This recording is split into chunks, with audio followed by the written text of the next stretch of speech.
Миний царай орохгүй зүтэй тий. Энэ талаар ингээд урсж ярихыг амар хүсдэг юм аа. Энэ өсвөлийн үед ингээд хүүхдүүд одоо тэр нэг орцонд ингээд зодж модол нэг охиныг ингээд дээрлэхэл тэсний олоолаа ингээд харж инээж минь гэл яг тэр дүр зургийг хараад би яг өмнөх өөрийгөө харж байгаа юм шиг болсон.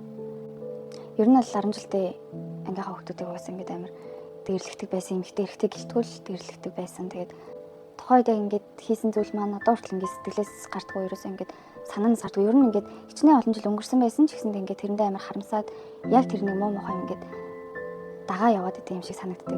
Тэгээ одоо ингээд 10 жилийнхаа хүүхдүүдтэй уулзъя гэхээр очих зүрх зориг надад ерөөсөө хүрдэггүй. Тэр хүмүүс ч гэсэн угаасаа ингээд намайг харахаар буцаад яг би яг тэднэрт юу хийжсэн тэр хүмүүсийг тэрийг ингээд мэдрээд тэрийг ингээд дурсах вэ гэхээс амар айдаг. Би одоо өөрөө ингээд 2 хүүхэдтэй. Тэгээ ингээд хүүхдүүд маань тийм дүртэж явах вэ? Эсвэл өөрсдөө хүүхдүүдийг ингээд дээрлэж явах вэ гэдгээс амар санаа зовдөг. Тэр нь буруу шүү гэдгийг ингээд амар сайн ойлгох гэж хичээдэг.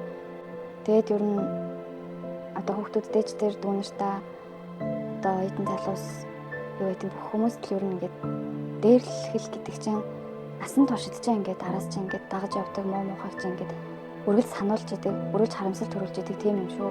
Тэгээ тийм болохоор нэг нэгэндээ хүндэтгэлтэй хандж агаарэ, нэг нэгийг хайрлаж агаарэ гэж хэлмээр байна. 365 эвдрээгүй ирээдүйг бүтээе.